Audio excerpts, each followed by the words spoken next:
Mighty Number 9 doesn't suck. Alright, stop. I know you're clicking off this video, I know you're unsubscribing, disliking the video, saying, well, I can't believe you said that! But really, I just picked up Mighty Number 9 and I don't think it sucks.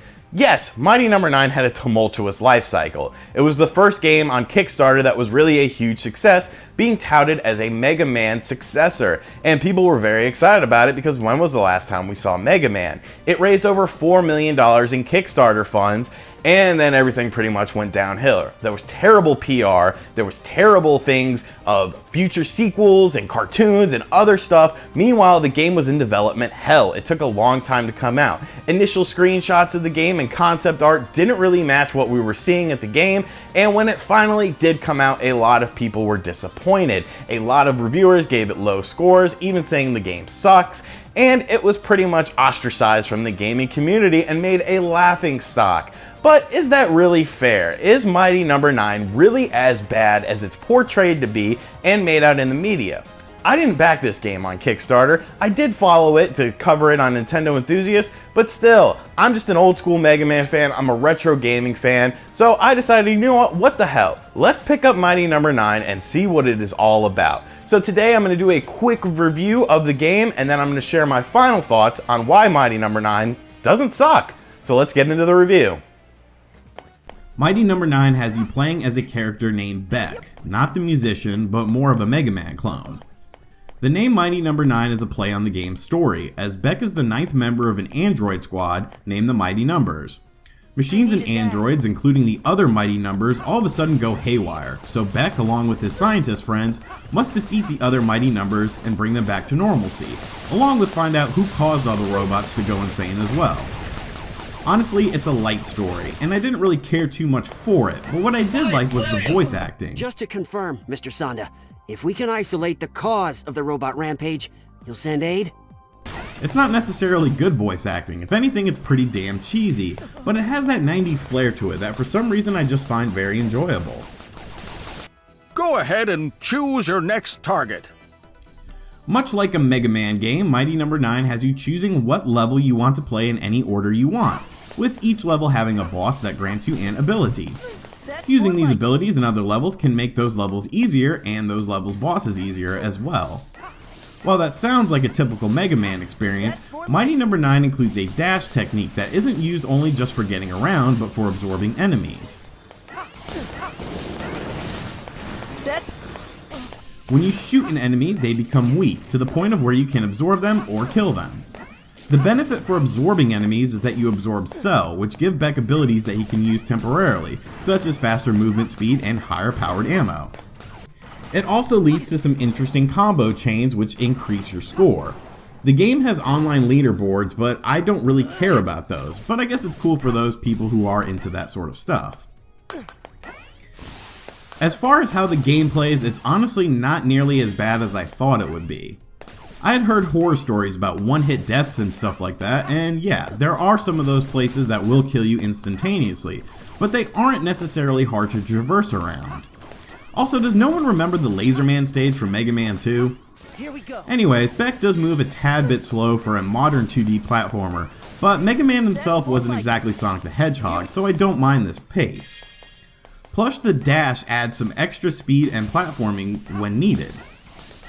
The game also has standard level hazards such as slick spots on the ice level cryosphere and things of that nature. The shooting mechanics are pretty standard, smashing the shooting button over and over and over again to defeat enemies. Some of the enemies were a bit of a bullet sponge I felt, but it wasn't anything too bad. One annoying issue was some of the enemy placements, which made it almost mandatory to be hit. I'm sure there's some way to avoid these enemies, but since I wasn't playing on the hardest difficulty, I would just take my hits and move on. The game also offers some health power-ups placed throughout the level, and even item drops if you continuously die on a certain spot, which is good if you need some extra assistance. You can also turn off this feature if you don't want to use it as well. The boss battles play out in a typical Mega Man fashion, and using different power-ups from other bosses can make the game's bosses easier. The bosses provide a good challenge, and along with the levels, you have to do a bit of memorization when it comes to both the platforming and defeating the bosses. Some people probably didn't like this aspect, but to me, that's a part of retro gaming, so once again, I had no issues with patterns and memorizations because I grew up on that kind of gameplay. The game does have some technical issues, and I did have it freeze on me once or twice, so that is worth noting. Occasional frame rate stutters can also mess with the action. The graphics are a pretty mixed bag. The enemies look decent, and the foreground looks nice, and Beck himself moves pretty fluid, but some of the backgrounds are pretty lackluster and just boring. It's a simplistic style, but I think it's a bit too simplistic at times, and it sort of holds back the game as it's supposed to be a retro game for the modern era. The aforementioned voiceovers are cheesy to the point of being enjoyable, and the music was fine, although no real memorable tunes are in this game, and it doesn't hold a candle to the Mega Man soundtracks. The game does feature a lot of bonus content as well, such as additional characters, levels, training missions, online leaderboards, and more.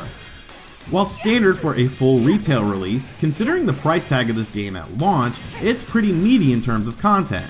And I put a good bit of time into the game without completing everything, which is good for the replay value.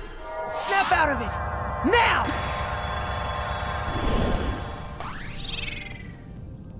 I picked this game up brand new for $15. It came with an art book, a poster, and free DLC. $15 for a brand new game. Now yes, the most you would have spent on the physical copy is $30. The most you would have spent on a digital copy is $20. Is this a good game for $20? Yeah, I think it is. You can't compare it to a AAA $60 release because that's not what the game was made with in mind. Yes, they got a hell of a lot of money. Yes, their Kickstarter campaign sucked. Yes, they did very questionable things in their PR department, but I don't care about that. I'm here to judge it as a video game. And as a video game, as an old school Mega Man inspired 2D platformer, it's pretty fun.